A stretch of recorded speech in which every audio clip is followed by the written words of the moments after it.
I feel like a lot of people, when you say coffee can be sweet without sugar, most people will say, that's not possible, right? Yeah. But when you start searching for like quality coffees from single origins or unique blends, like I've had sweet coffee. Liberica is like a very sweet coffee, right? Especially when it's roasted really, really well.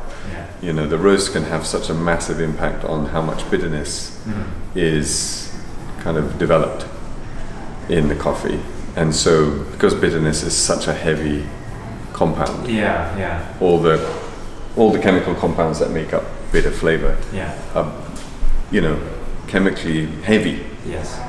So they overpower your palate and leave a very strong aftertaste, and so that's why I think a lot of people who are used to drinking coffee associate it with just a lot of bitterness or a lot of kind of smokiness, and once they stop drinking more dark roasted coffee and they start getting it lighter and lighter and lighter, then they begin to realize, gosh, there's a lot more sweetness, a lot more complex acidities.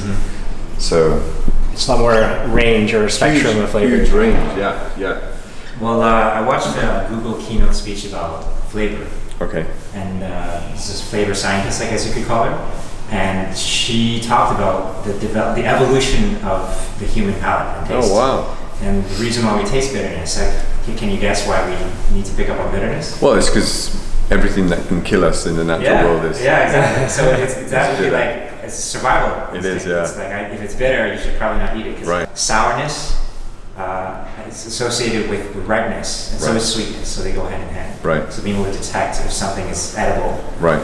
Human milk is sweet, so it's just like that's one of the first things you develop as babies. Okay, I like sweet things. Well, our perception of being able to, our ability to taste sweetness is, I can't remember the exact numbers, but it's you can detect 1 in every 200 parts in sweetness.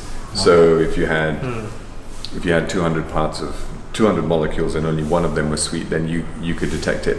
But in bitterness, it's 1 million. Wow. So in 1 in 1 million parts you can detect. So our ability to taste bitter elements is much more superior than, and it's also at the back of the throat, because then it triggers the gag reflex. So if you have tasted something bitter, then you can throw it back up. Humans are very well designed. Yeah, we are. We've survived. And then if you're female, you're going to perceive flavors better than the males. Why is that? Because of also survival, like that's being able to detect genetically, your child? Yeah, it's scientifically proven that. Because a woman is also responsible to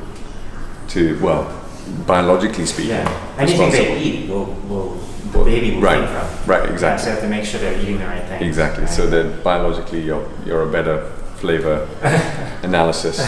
Your olfactory is one of the parts of your body that in theory can get better and better with age. Your hearing you might lose, your sight you might lose.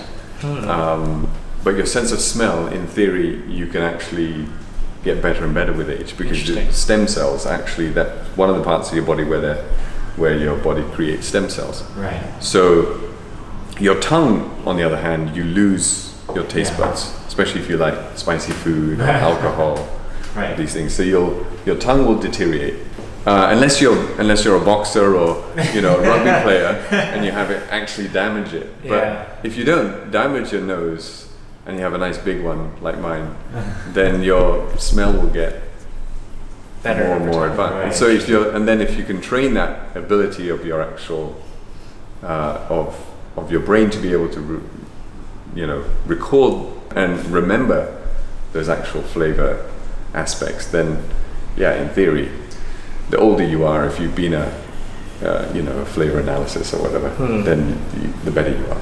Okay, let's try this. It does really keep it hot, eh?